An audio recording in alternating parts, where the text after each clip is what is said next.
Good day, everybody. It's almost noon on this 16th of August, 2025, Saturday. All day. By the way, I think they're going to change that right around midnight, maybe it'll be Sunday.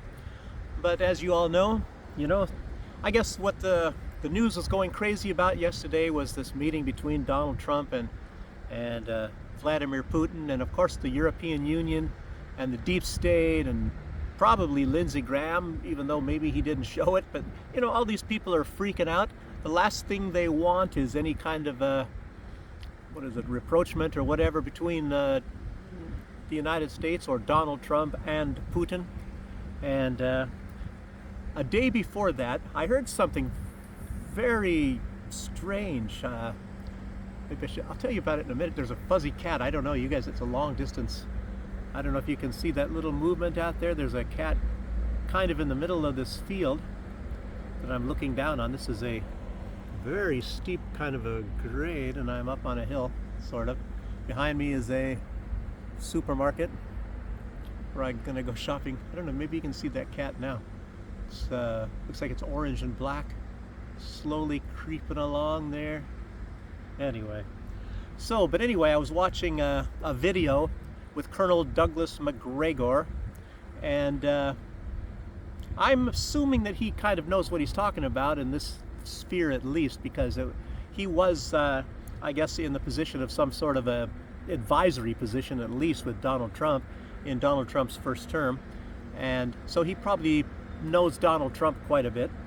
And in this video, I can't remember who he was speaking to, who was interviewing him, but he was talking about that whatever Donald Trump is saying does not mean that that's what Donald Trump thinks. Colonel Macgregor was saying that what Donald Trump says, I call him Don. Yeah, Don. I say Donny boy. No, but anyway, what Donald Trump says is mostly probably for the consumption of his backers. If you want to say that some of them are deep state, they probably are, and I don't know which ones, how many, who keeps track, who knows. Anyway, people that support his campaign, that give him money, his donors, so to speak. And I said, of course, and I stick by it, I think is very much evidence that his biggest donors are, of course, Israel, more than anything else. And Donald Trump, as you see, he has a completely hands-off approach to Israel. And when somebody's saying, oh, he yelled at Bibi Netanyahu because of all of the killing that Bibi Netanyahu is doing in Gaza, and I think probably somebody put out, which is very true, that that's probably a complete lie. There's so much lies coming out of the mainstream media that it could be supporting both sides. For example, this meeting, I think it was even Fox News, who's a little bit more of a darling for Donald Trump. Fox News was putting out that, I think they said that, I don't even know who in Fox News, but that this was a victory for Vladimir Putin, this meeting. And it's not really a victory or a loss for anybody. It's trying to it's trying to talk, which is very good, Donald Trump. So, but anyway, what I was get at is this view by Colonel Douglas Macgregor. It's possibly reassuring, and maybe Putin either knows this or he senses that. Otherwise, he probably wouldn't have had any kind of meeting, because of a lot of the complete bullcrap that Donald Trump says all the time. They better basically do what I say or else. Donald Trump pretty much said that. And so many people, I think even Douglas Macgregor said all the cards are in Putin's hands. I don't know, maybe he's going a little bit too extreme. And then he was on this one show, maybe it was on that show that he was talking about this, but it's this Mario Newfall. And he's a young guy, he's pretty well informed and all that, but I don't know if he's like some sort of a puppet for, the crazies or whatever. If he just gets some things completely wrong. Nobody gets everything completely right. I'm sure that I have made some mistakes, I think I'm very grateful that my mistakes are far less than this Mario Newfall. He's asking things and making statements and things that I definitely would not make. He's getting readings from the mainstream news that is obviously fake news, and I don't know, he's putting it out as if it's truth. And I think Colonel Douglas McGregor told him to stop lying to his viewers.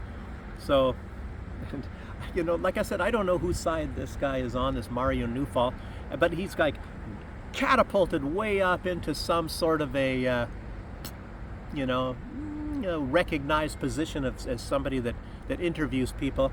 And I remember, people that went up, for the most part, the hard way, but are very, very good, like such as Jackson Hinkle and what's his name, Benny, guy with the glasses.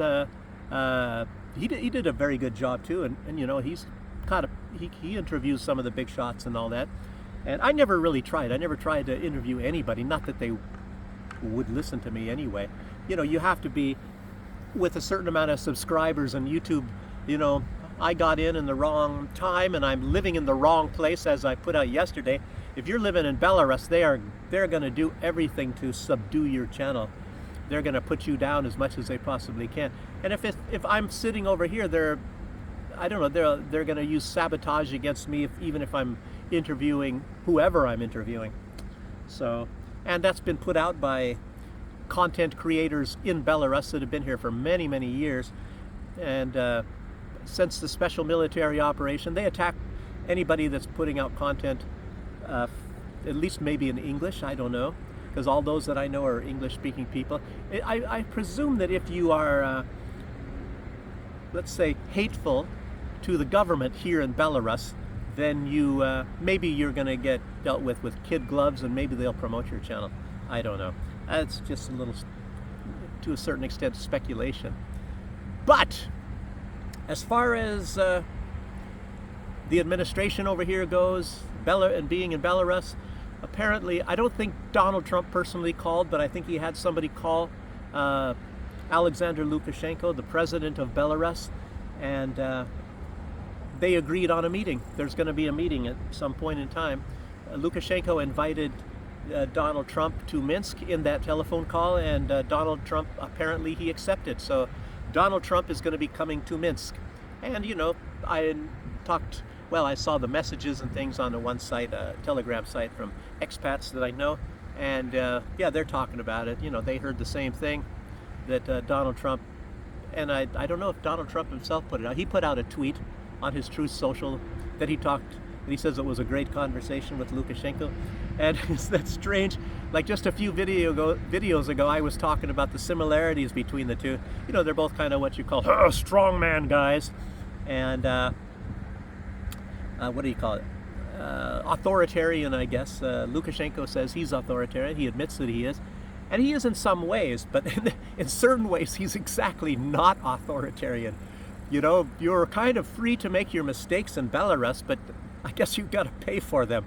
And it's not like, that he's going to torture you like some of the opposition people have already said, which is not true. You go to prison, and it's not nice being in prison here. It's not like in the United States where it's a Holiday Inn, and you get weight rooms, and you get this, and all sorts of stuff. I know that because I worked in a prison in the United States, and most of them are they're kind of like luxury resorts. But of course, the point of the thing is your freedom is taken away from you. You can't just run around out in society, go where you want to go and do what you want to do. And that is what the punishment is. But while they're in prison, they get weight rooms. Some prisons are different than others. I assume that in some states, maybe the guards are real assholes to the prisoners. I don't know. Not in our state. In Washington State, I went to Washington State. I worked at Clallam Bay Corrections. I worked a little bit in Monroe Reformatory, what was called Gladiator School. I worked there for a short period of time, when I was trying to come back into the system. But, it takes a long time. You got to be what they call an intermittent. You got to be intermittent for a long time. And you're kind of on call, even though there is quite a bit of work, and then, the pay, it's not permanent pay, and it's kind of rough.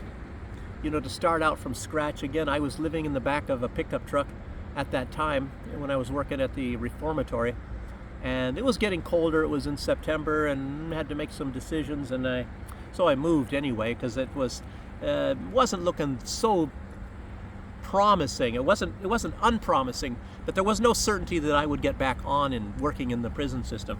So I went back to Germany, and I kind of restarted over there. And the system is much different depending on what country you go to. The German system, they want people to actually work, and they help you to get jobs. And in the States, I don't really know. The States, and matter of fact, just today I was talking to somebody else from the United States, and what they try to do is steer you in certain ways to do certain things, and if you don't do that, they put a punishment on you. I guess everybody, it's different. This person, I think he got some sort of a compensation at an early age when he left his workforce.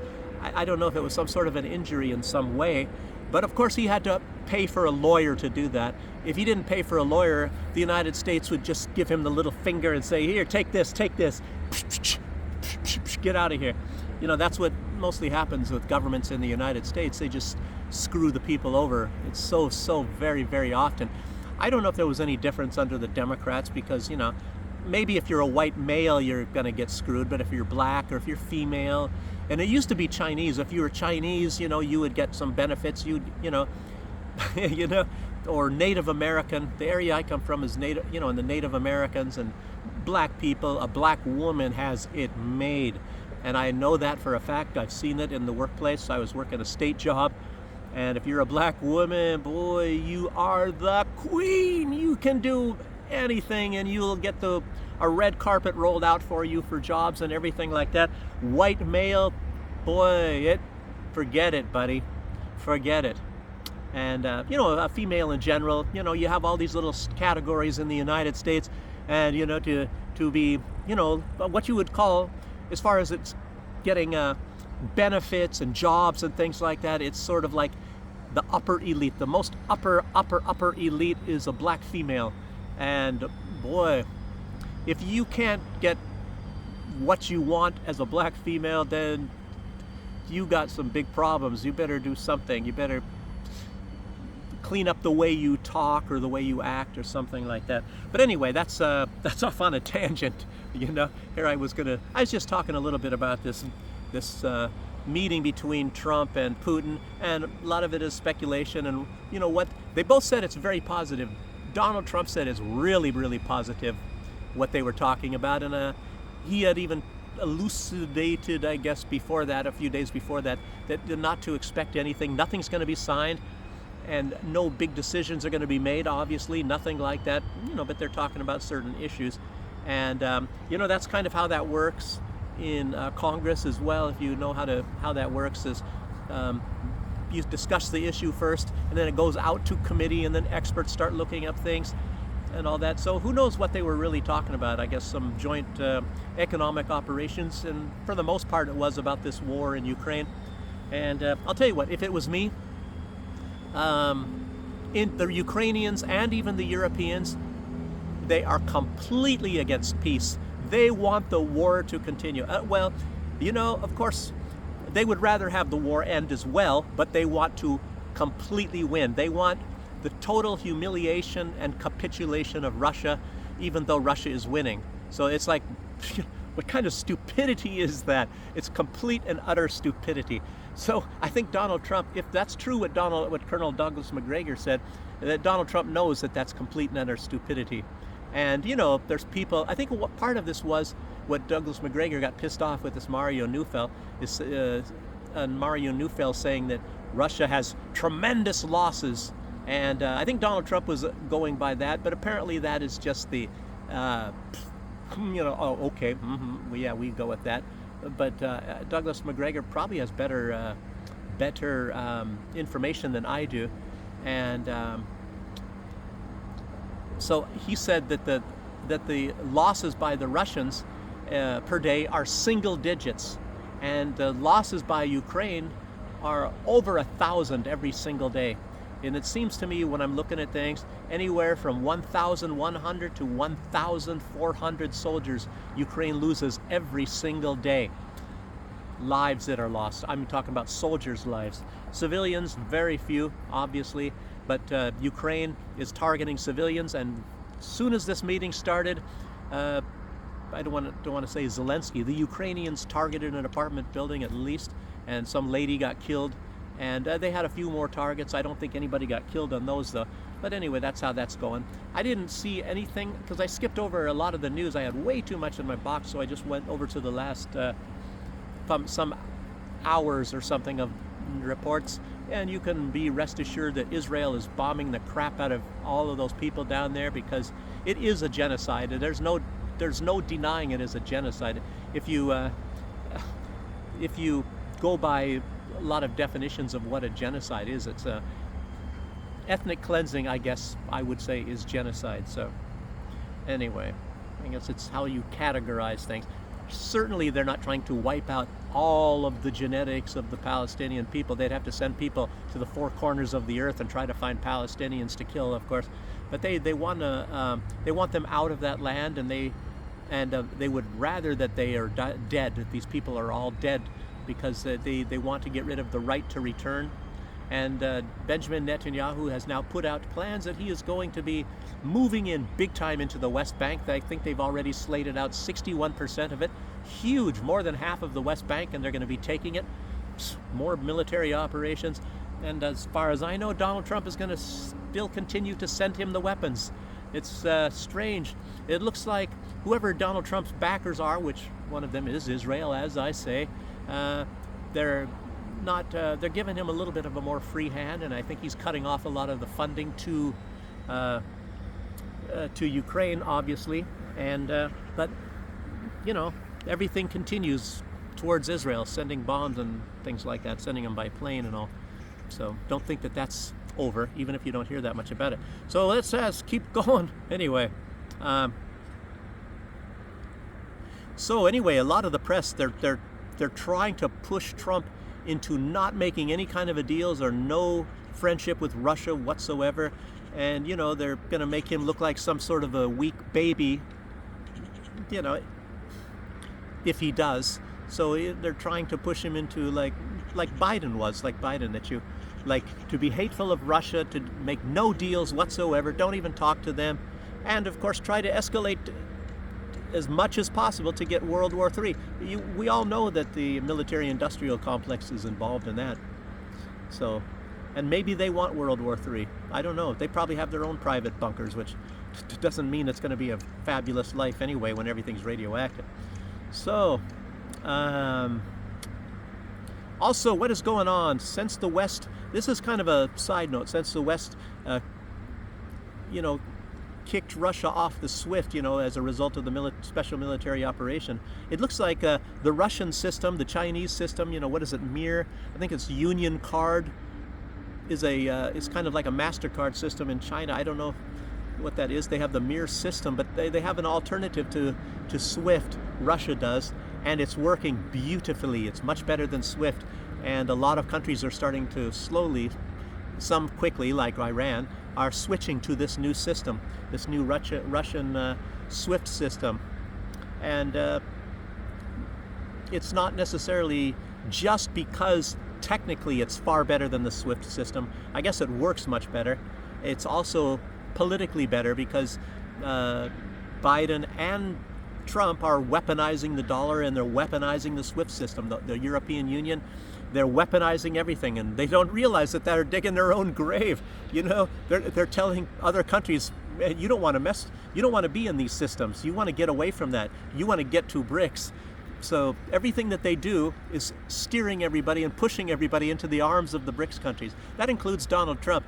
I don't know, maybe Vladimir Putin, and maybe this talk with Alexander Lukashenko that Trump will have is going to say, hey, you're doing the wrong thing. You want to do something better. You want to make your system better than the BRICS system, not worse. But I put out in other videos before that the United States, the system is based on punishment. Everything is based on punishment. That's why you have so many people in the prisons over there. So you do what we tell you to do, or you're going to get punished. There's no rewards. It's the punishment system. Do as we say, or else.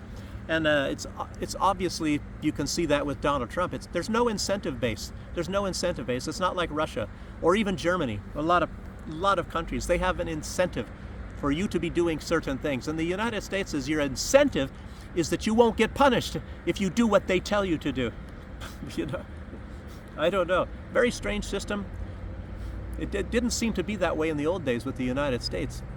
It seemed to have been, this is the thing to do, this is the right thing to do. But now it's based more like, you don't do it, you're going to get punished. I've heard that many, many times, to be honest with you. I've heard like, oh, you do this or we're going to find a way to make sure that you don't get your Social Security. And I don't get Social Security anyway. I probably won't. And I don't know, I'm not really trying. I don't like to deal with these people giving me threats, to the United States. You have to do this. And the same guy that's over here, and he was getting the same sort of a deal. He's got a child that was born to him, and they're doing all kinds of crap and trying to, and I guess he, since it is his child, and he showed proof that he has this child, since the child does not have a Social Security card, which, by the way, he cannot get a Social Security card while he's living here, they're saying he has to pay back all of his pension money, or a big bunch of his pension money, lots and lots of money, until he gets that card, and then who knows? Maybe then is when he can start getting the money, but in the meantime, all that money, they want him to pay it back, apparently. I have no idea. Wow, I didn't talk to him in depth on it. Anyway, so, like I said, I don't have so much today. I'm going to go a little bit more here.